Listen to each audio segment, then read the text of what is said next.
Hello everybody, and welcome back to the Dragon's Library. So today, I am reviewing Dave the Diver, a video game that got released back in June, but I'm only reviewing now because I got distracted with Baldur's Gate 3. I'll be finishing Baldur's Gate 3 in my stream, check it out on Tuesdays and Thursdays at 7:30 PM before moving on to Lies of P. For now, however, let's dive in to this charming game.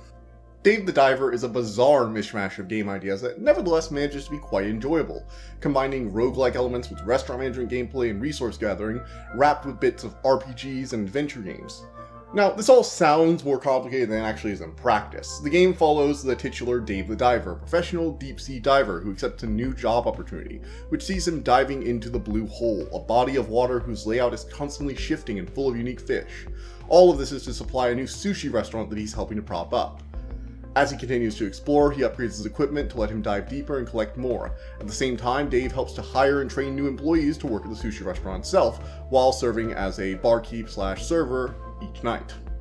Moving on to the gameplay, it is split into three main segments: diving, management, and restaurant simulator. Each day, Dave can perform 2 dives into the Blue Hole.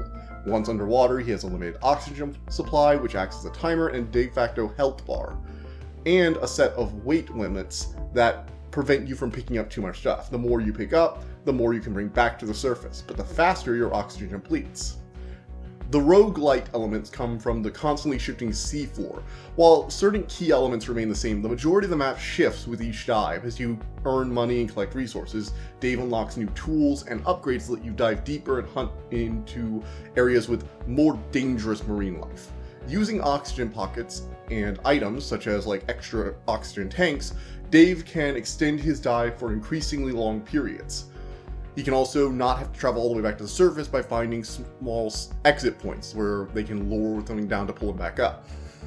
One interesting thing is that more often than not, my weight limit is what forced me to return to the surface, which is good because it allows you to get the maximum yield for your load for each trip. However, the heavy weight causes you to drown if you're not careful because it causes your oxygen to tick down quicker.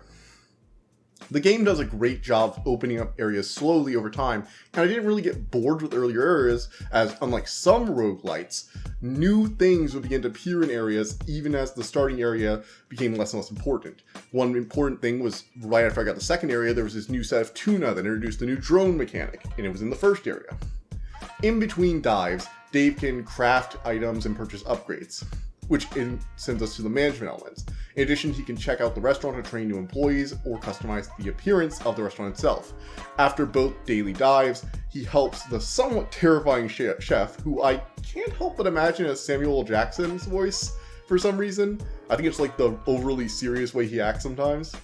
And Dave acts as a waiter in the restaurant. The food you can serve has tons of different prices and satisfaction metrics, and you can only serve what you can make, so what you've gathered. You can give up increasing amounts of ingredients to help the chef improve his skills with each dish. As you continue, you can hire more impressive staff with somewhat insane appearances. I mean, one guy I hired literally had a Velociraptor mask for a head. I think it was a mask, his animations I'm constantly shifting it, so. As your restaurant becomes more popular, you gain popularity with the knockoff Yelp app. You will then get a food critic to come by as you reach certain thresholds, each requesting or getting the chef to demand that you get some kind of unique fish for them. So Dave has to go require it before you can move off a rank and prove that your restaurant is as good as people say it is. In addition, the game has a calendar system and events, often rewarding players who stock up on the requested items with an increase in customers and money. All 3 of these gameplay modes feed into one another. You fish for food to serve at the sushi restaurant, that then earns you money to upgrade your gear. Doing well also causes a new fish to be requested, which causes the player to go deeper in search of them, which then results in you getting more money and more rare ingredients to explore more and feed into the restaurant. In addition to this, there are several side activities and a main plot based around underwater civilization. This main plot is tied to progression and has the player facing off with giant sea monsters, first of which is introduced as a giant kraken in the main area that you always have to go through first. Honestly, I could kind of take or leave the main plot, but it was fine and the gameplay was enjoyable on its own. It's just, I got a bit annoyed when I wanted to move on to the next food critic, but had to do some main quest thing in order to get the fish in order to progress. The game does give you an arrow that tells you where and how far objectives are, but with the twisting paths underwater, the straight path to it doesn't always a clear way to get there. I had a lot of frustrations where the random map would just get in the way of me getting to an objective sometimes. Lastly, the game does look fantastic. It has a wonderful high-res pixel art style, upbeat and rather satisfying music. It all just looks eye-droppingly gorgeous, it sounds great, and it makes me think of a really well-made SNES or pixel art PlayStation game. This is especially true for the cutscenes, which are near perfect. It also has a distinct tropical beach kind of style, and a very fun, pleasant, and generally interesting and wacky characters for you to hire. I mean, I told you, I have a server who's Jason Voorhees and a Velociraptor mask guy. They're all weird, they're all wacky. In conclusion, Dave the Diver is a wonderful game that is perfect for just picking up and playing if you're looking for something a little more relaxed. It actually is pretty long. The game had me going for quite a while.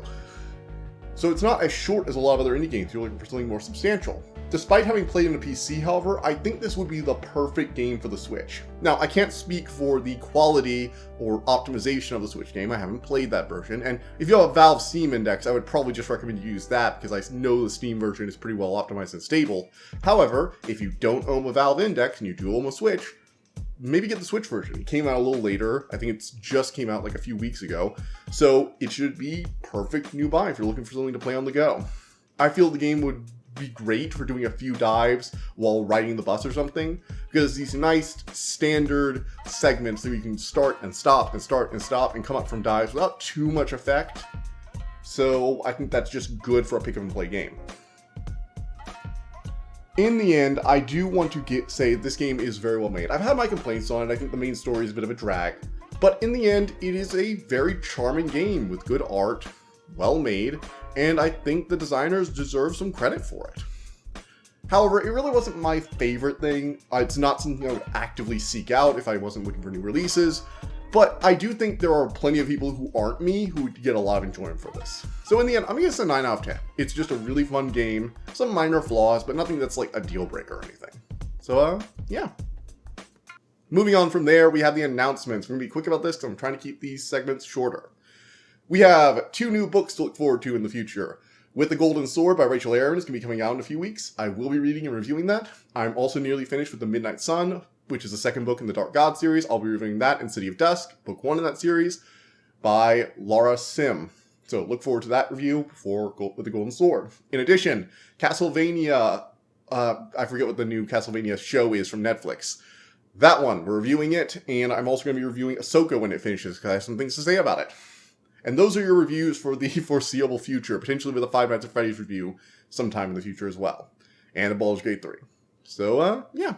Moving on from there, we have the Out card. There's a subscribe board. Click on it, go to my channel, subscribe. It would mean a lot. And then we have a video YouTube recommends and a playlist of all the stuff I reviewed this year. So if you're looking for stuff to watch, go check those out. And don't forget to come to my stream at 7:30 on Tuesdays and Thursdays. See you guys then. Bye.